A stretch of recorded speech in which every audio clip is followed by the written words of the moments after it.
नमस्कार दोस्तों। एक जज चीफ जस्टिस डी.वाई. चंद्रचूड़ ने पूरी मोदी सरकार को हिलाकर रख दिया है। मामला क्या है मैं आपको बताता हूं। जैसे कि आप जानते हैं कि मोदी सरकार हमारे सैनिकों पर खूब शहादत खेलती है, यानी कि सैनिकों के नाम पर वोट बटोरना, मगर जब उनके मुद्दे आते हैं तो इनका रुख कुछ और हो जाता है। वन रैंक वन पेंशन का मामला था हमारे फौजी भाइयों को बकाया पेंशन देने की बात। मगर सरकार पहुंचती है अदालत के सामने और कहती है कि हम अपनी समस्या बंद लिफाफे में यानी गुप्त तरीके से सुप्रीम कोर्ट को दिखाना चाहते हैं, बतलाना चाहते हैं। सुप्रीम कोर्ट में chief justice of India D.Y.. Chandrachud कहते हैं कि किसी बंद लिफाफे की जरूरत नहीं है। यह ऐसा कोई मामला नहीं है जिसमें बंद लिफाफे की जरूरत है। मामला क्या है मैं आपको बताता हूं। वन रैंक वन पेंशन को अमली जामा पहनाने के लिए, खासकर इस चरण को अमली जामा पहनाने के लिए सरकार के सामने खर्च आ रहा था 28,000 करोड़।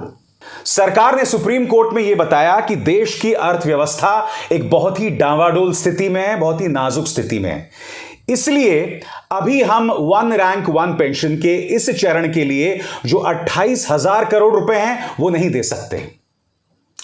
दोस्तों, यह सरकार कितने मुद्दों पे कितना खर्चती है, मगर सैनिकों के नाम पर, जिसके नाम पर ये लोग कितनी सियासत करते हैं, उसको लेकर ये लोग कुछ नहीं करते। इसी मुद्दे पर डी.वाई. चंद्रचूड़ जो हैं चीफ जस्टिस साहब नाराज हो गए। उन्होंने कहा बंद लिफाफे का तो सवाल ही नहीं पैदा होता, जो कहना है खुलकर कहो।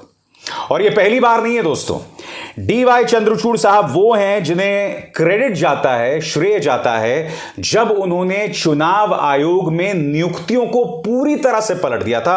उसकी चर्चा बाद में, मगर वन रैंक वन पेंशन पर देखिए किस कदर नाराज हुए डी.वाई. चंद्रचूड़। उन्होंने क्या कहा है दोस्तों, मैं आपको पढ़ के सुनाना चाहता हूं। खास बात यह है कि मंगलवार को हुई सुनवाई के दौरान सुप्रीम कोर्ट ने केंद्र सरकार को सेना के 21 लाख पेंशन भोगियों को one rank one pension arrear देने के लिए समय दिया था। नए आदेश के मुताबिक बाकाया भुगतान 28 फरवरी 2024 तक किया जाएगा। जैसा कि मैंने आपको बताया दोस्तों, वन रैंक वन पेंशन का अरियर था, और यह अरियर कितना था? 28,000 करोड़।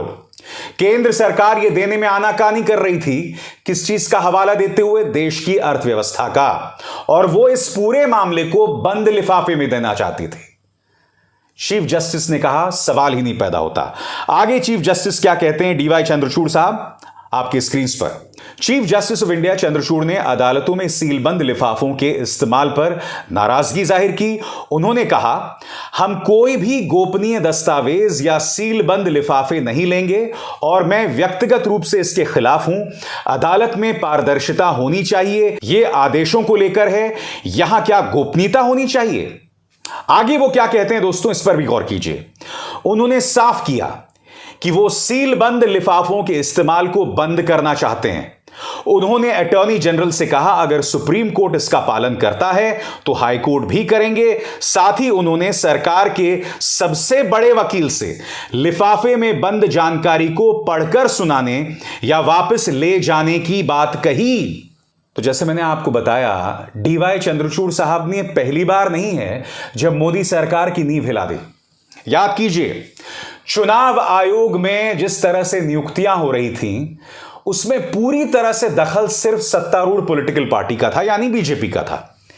डी.वाई. चंद्रचूड़ साहब ने कहा नथिंग डूइंग, आज से हम चुनाव आयोग की नियुक्तियां बदल रहे हैं। अब इस पैनल में कौन कौन है? इस पैनल में प्रधानमंत्री हैं, लोकसभा के अंदर नेता विपक्ष हैं, और खुद चीफ जस्टिस ऑफ इंडिया हैं। इस प्रक्रिया को और भी ज्यादा ट्रांसपेरेंट, पारदर्शी बनाने के लिए। और मोदी सरकार बुरी तरह से बौखलाई हुई है। नतीजा आपके सामने है। इन चेहरों पर गौर कीजिए। कानून मंत्री किरण रिजिजू, उपराष्ट्रपति धनखड़ साहब, इन दोनों ने सबसे पहले तो सुप्रीम कोर्ट की कोलिजियम सिस्टम पर हमला किया था। किरण रिजिजू ने तो तमाम हदों को पार कर दिया था जब उन्होंने हाल ही में इंडिया टुडे के एक समारोह में बयान दिया था कि कुछ रिटायर्ड जजेस जो हैं वो एंटी इंडिया गैंग का हिस्सा हो चुके हैं। यानी कि जिन जजों ने अपनी जिंदगी के 40-50 साल लगाए न्यायपालिका में, देश की न्याय व्यवस्था की सेवा करते हुए, इन्हें किरण रिजिजू एंटी इंडियन बता रहे थे। और इनकी बौखलाहट की वजह सिर्फ एक शख्स है, वो है chief justice of India DY Chandrachud. मैं आपको बतलाना चाहता हूं दोस्तों, इन्होंने कॉलेजियम सिस्टम पर किस तरह से हमला किया था।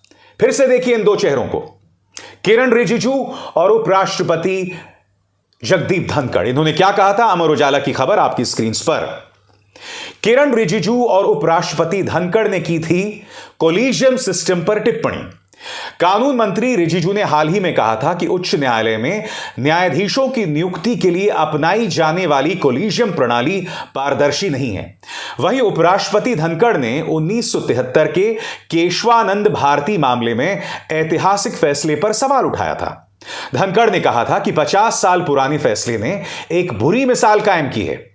अगर कोई प्राधिकरण संविधान में संशोधन करने की संसद की शक्ति पर सवाल उठाता है तो कहना मुश्किल होगा कि हम एक लोकतांत्रिक राष्ट्र हैं। दोस्तों, मैं आपको यह भी बतलाना चाहूंगा कि किस तरह से किरण रिजिजू बार बार यह कह रहे हैं कि भाई जजेस को चुनावों का सामना नहीं करना पड़ता। मैं किरण रिजिजू से एक सवाल पूछना चाहता हूं, जो लोग चुनाव का सामना करके आते हैं, क्या वो इस देश में कानून पारदर्शी तरीके से बनाते हैं? आपके सामने एक छोटी सी मिसाल रखना चाहता हूं। आपको मैं पीछे लेकर चलना चाहता हूं जब किसान से जुड़े 3 कानून पारित किए गए थे। विपक्ष लगातार कह रहा था कि इसे बिजनेस एडवाइजरी कमेटी में भेजा जाए, इस पर पुनर्विचार किया जाए, इसके कुछ पहलुओं पर विचार किया जाए, मगर बगैर विपक्ष की सुने राज्यसभा में उसे कैसे पारित कर दिया गया था। बात वहां नहीं रुकी दोस्तों। जब उस बिल को वापस भी लिया गया था तो विपक्ष उस पर चर्चा चाहती थी, मगर उस पर चर्चा नहीं हुई। तो किरण रिजिजू से मैं सवाल पूछना चाहता हूं कि आप तो चुनकर लोग आए हैं ना, लोकसभा में बिल कैसे पारित हुए बताइए? तो जो लोग चुनकर आए हैं, जो लोग सत्ता में हैं, क्या वो देश के कानूनों की इज्जत करते हैं? और आप देश के जजों पर सवाल उठा रहे हैं कि वो लोग चुनकर नहीं आते हैं। जो चुनकर आ रहे हैं वो लोग किस तरह से कमाल कर रहे हैं। और रिजिजू साहब, मैं आपसे सवाल पूछना चाहता हूं, आपने यह बयान दिया था कि कुछ जज जो हैं वो लोग एंटी इंडियन हो गए हैं, कुछ रिटायर्ड जज एंटी इंडियन हो गए हैं। मैं आपसे सवाल पूछना चाहता हूं, आप कैसे जजेस चाहते हैं? तो मैं आपके सामने 3 चेहरे पेश करना चाहूंगा, क्योंकि दिक्कत क्या है, मोदी सरकार को chief justice of India DY Chandrachud ने इस कदर मिर्ची लगा दी है कि अपना इतिहास भूल गए हैं। 3 चेहरों पर गौर कीजिए दोस्तों, आपके स्क्रीन पर यह है chief justice of India Ranjan Gogoi. Ranjan Gogoi अपने पद से इस्तीफा देते हैं और उसके बाद बीजेपी की मदद से सीधे राज्यसभा पहुंच जाते हैं। आपके स्क्रीन पर दोस्तों यह है अशोक भूषण, रिटायर होते हैं और रिटायरमेंट के सिर्फ 5 महीनों बाद ये NCLAT के अध्यक्ष बन जाते हैं। आपके स्क्रीन पर सैयद अब्दुल नजीर, जस्टिस सैयद अब्दुल नजीर रिटायर होते हैं और रिटायरमेंट के 1 महीने बाद इन्हें आंध्र प्रदेश का गवर्नर बना दिया जाता है। इत्तेफाकन सैयद अब्दुल नजीर उन जजों में से हैं जो RSS के एक फंक्शन में गए थे और उस फंक्शन में जाकर इन्होंने कहा था कि इस देश की जो न्याय प्रणाली है ना, उसे बदलना चाहिए, क्योंकि जो न्याय प्रणाली है उसमें अंग्रेजों की सोच दिखाई देती है। आगे वो जाके ये कहते हैं कि हमें एक ऐसी न्याय प्रणाली चाहिए जिसमें मनु की सोच दिखाई दे। मनु की सोच, आप सब जानते हैं दोस्तों, मनुवादी सोच हमारे देश के पिछड़े वर्गों, दलितों के खिलाफ बताई जाती रही है। मनुवादी सोच में कई रूढ़िवादी चीजें हैं और ये जस्टिस नजीर, जिन्हें भारतीय जनता पार्टी ने आंध्र प्रदेश का गवर्नर बनाकर भेज दिया था, वो ये कह रहे थे कि हमारी न्याय प्रणाली में मनुवादी सोच की झलक होनी चाहिए। अब मैं आपको बताता हूं दोस्तों, खेला किस तरह से हुआ था।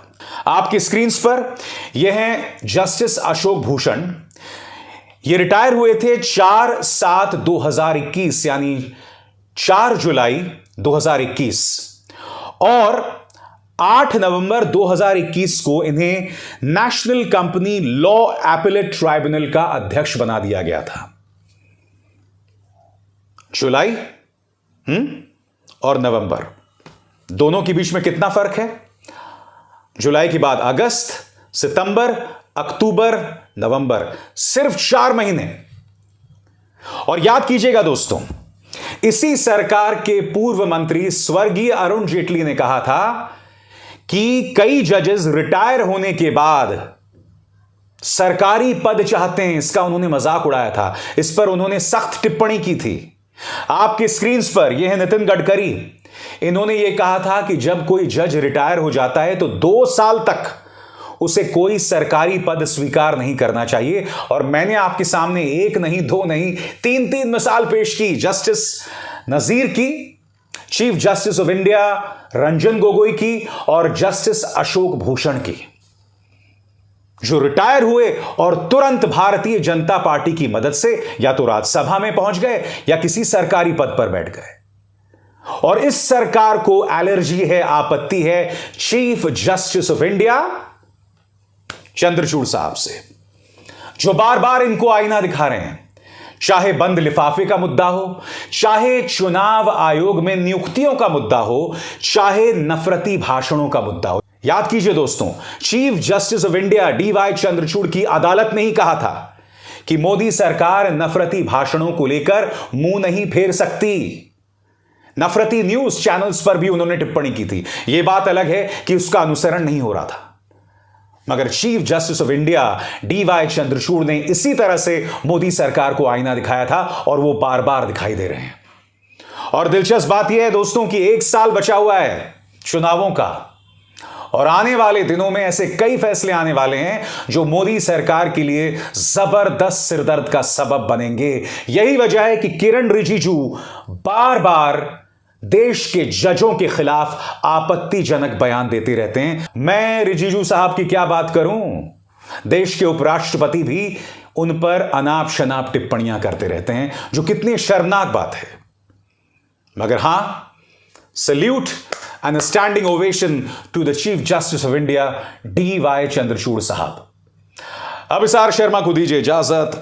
नमस्कार। स्वतंत्र और आजाद पत्रकारिता का समर्थन कीजिए, सच में मेरा साथी बनिए। बहुत आसान है दोस्तों, इस ज्वाइन बटन को दबाइए और आपके सामने आएंगे ये 3 विकल्प, इनमें से एक चुनिए और सच के इस सफर में मेरा साथी बनिए।